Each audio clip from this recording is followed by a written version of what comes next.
Hello friends, welcome to Trident chef. இந்த வீடியோவில் நம்ம ரொம்ப சிம்பிளாக 5 மினிட்ஸில் முட்டையை யூஸ் பண்ணி ரொம்ப டேஸ்டியான பிரேக்ஃபாஸ்ட் எப்படி செய்கிறதுன்னு பார்க்கலாம் வாங்க. இது செய்கிறதுக்கு ஃபஸ்ட்டு ஒரு மிக்சர் ஜாரில் 1/2 கப் அளவு மைதா எடுத்துக்கிறேன். நான் இதை மைதா மாவில் தான் ரெடி பண்ணுறேன். நீங்கள் கோதுமை மாவும் இதில் சேர்க்கணும் அப்படின்னு நினச்சிங்கன்னா 1/4 கப் கோதுமை மாவு 1/4 கப் மைதாவாக சேர்த்துக்கோங்க. இது கூடவே ஒரு முட்டையோட வெள்ளைக்கருவு மட்டும் சேர்க்குறேன். மஞ்சக்கருவு தேவையில்லை, வெள்ளைக்கருவு மட்டும் சேர்த்தா போதும். கூடவே 1/2 கப் அளவு பால் சேர்க்குறேன். அடுத்து இதில் 2 சிட்டிகை அளவு உப்பு, கூடவே 2 சிட்டிகை அளவு பேக்கிங் சோடா சேர்க்குறேன். இனி இது எல்லாத்தையுமே மிக்சியில் நல்லா அரைத்து எடுத்துடலாம். பாருங்கள், எல்லாமே மிக்சியில் நல்லா சூப்பராக பிளெண்ட் பண்ணி எடுத்தாச்சு. ரொம்ப லூஸாகவும் இல்லாமல் ரொம்ப திக்காகவும் இல்லாமல் கரெக்டான கன்சிஸ்டன்சியில் பேட்டர் ரெடி ஆகிடுச்சு. இது இருக்கட்டும். இனி நம்ம மசாலாலாம் ரெடி பண்ணிடலாம். அதுக்கு ஸ்டவ்வில் பேன் வச்சு 1 டேபிள் ஸ்பூன் அளவு எண்ணெய் எடுத்துக்கிறேன். இந்த எண்ணெய் நல்லா சூடான பிறகு இதில் ஒரு பச்சை மிளகாயை சின்னதாக கட் பண்ணி சேர்க்குறேன். இந்த பச்சை மிளகாயை எண்ணெயில் லைட்டாக வதக்கி விடுறேன்.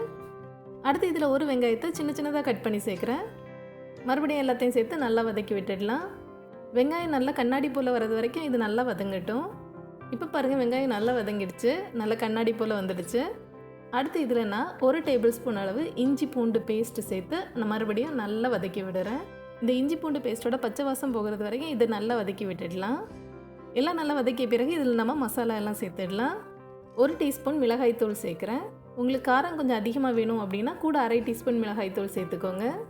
கூடவே 1/2 டீஸ்பூன் பெருஞ்சீரக பொடி, 1/4 டீஸ்பூன் மஞ்சள் தூள், 1/2 டீஸ்பூன் கரம் மசாலா சேர்க்குறேன். எல்லாம் சேர்த்து லைட்டாக 1 நிமிடம் மிக்ஸ் பண்ணி விடுறேன். ஸ்டவ் மீடியம் ஃப்ளேமில் இருக்கட்டும். எல்லாம் நல்லா மிக்ஸ் பண்ண பிறகு இதுக்கு தேவையான அளவு உப்பு சேர்த்துடலாம். கூடவே கொஞ்சமாக கொத்தமல்லி தழை சேர்க்குறேன். மறுபடியும் இது எல்லாத்தையுமே நல்லா மிக்ஸ் பண்ணி விட்டுடலாம். உப்பு இந்த மசாலாவுக்கு மட்டும் தேவையான அளவு சேர்த்துக்கோங்க. நம்ம ஃபஸ்ட்டே இந்த மாவில் எல்லாம் தேவையான அளவு உப்பு சேர்த்து தான் நம்ம மாவு ரெடி பண்ணி வச்சுருக்கிறோம். எல்லாம் நல்லா மிக்ஸ் பண்ணியாச்சு. இனி நம்ம ஸ்டவ் ஆஃப் பண்ணிடலாம். இது இருக்கட்டும். அடுத்த ஸ்டவ்வில் ஒரு பேன் வச்சு இதில் நான் 1 டேபிள் ஸ்பூன் அளவு பட்டர் சேர்க்குறேன். நான் அன்சால்டட் பட்டர் தான் இதில் யூஸ் பண்ணியிருக்கிறேன். பட்டருக்கு பதிலாக இதில் நீங்கள் நெய் இல்லைன்னா எண்ணெயும் சேர்த்துக்கலாம். பட்டரை பேனில் எல்லா சைட்லேயும் நல்லா ஸ்ப்ரெட் பண்ணி விடுறேன். பட்டர் எல்லாம் நல்லா மெல்ட் ஆன பிறகு நம்ம அரைத்து எடுத்து வச்சுருக்கிற மாவை இதில் சேர்த்துடலாம். எல்லா மாவுமே நான் இதில் சேர்க்குறேன். ஸ்டவ் மீடியம் ஃப்ளேமில் இருக்கட்டும். எல்லா மாவுமே இதில் சேர்த்த பிறகு நம்ம ரெடி பண்ணி வச்சுருக்கிற மசாலாவையும் இதில் சேர்த்துடலாம். எல்லா மசாலாவையுமே இதில் சேர்த்துடுங்க. அடுத்து நான் 2 முட்டையை இதே போல் சின்னதாக ஸ்லைஸ் பண்ணி எடுத்து வச்சுருக்கிறேன். அதையும் நம்ம இதில் வச்சிடலாம். அடுத்து இது மேலே கொஞ்சமாக சீஸ் தூவி விடுறேன். சீஸ் ஆப்ஷனல் தான், ஆனால் சீஸ் தூவி விட்டால் அதோட டேஸ்ட் இன்னும் ரொம்பவே நல்லாயிருக்கும். இது கூடவே 1 டேபிள் ஸ்பூன் அளவு டொமேட்டோ சாஸ் சேர்த்துடலாம். லாஸ்ட்டாக கொஞ்சமாக கொத்தமல்லி தழை தூவி விடுறேன். இனி நம்ம இதை மூடி வச்சிடலாம். 3 நிமிடம் இது மூடி இருக்கட்டும். ஸ்டவ் லோ ஃப்ளேமில் வச்சுக்கோங்க. அப்போ தான் கீழே உள்ள லேயர்லாம் கருகாமல் கரெக்டாக ரெடியாகி வரும்.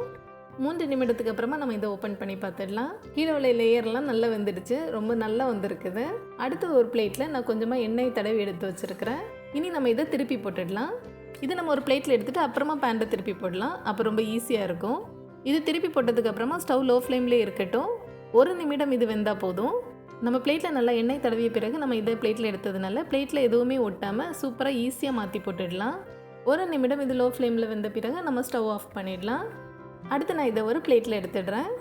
பாருங்க, ரொம்ப சூப்பராக ரெடி ஆகிடுச்சு. அடுத்து கார்னிஷிங்காக கொஞ்சமாக நான் கொத்தமல்லி தழை தூவி விடுறேன். இது நம்ம மார்னிங் பிரேக்ஃபாஸ்ட்டாக இல்லைனா ஈவினிங் டீ டைம் ஸ்நாக்ஸாக சாப்பிட்டா கூட இது டேஸ்ட் ரொம்ப நல்லாயிருக்கும். கண்டிப்பாக இதை நீங்களும் ட்ரை பண்ணி பாருங்கள். மீண்டும் ஒரு சுவையான ரெசிபியோடு விரைவில் சந்திப்போம். தேங்க்ஸ் ஃபார் வாட்சிங்.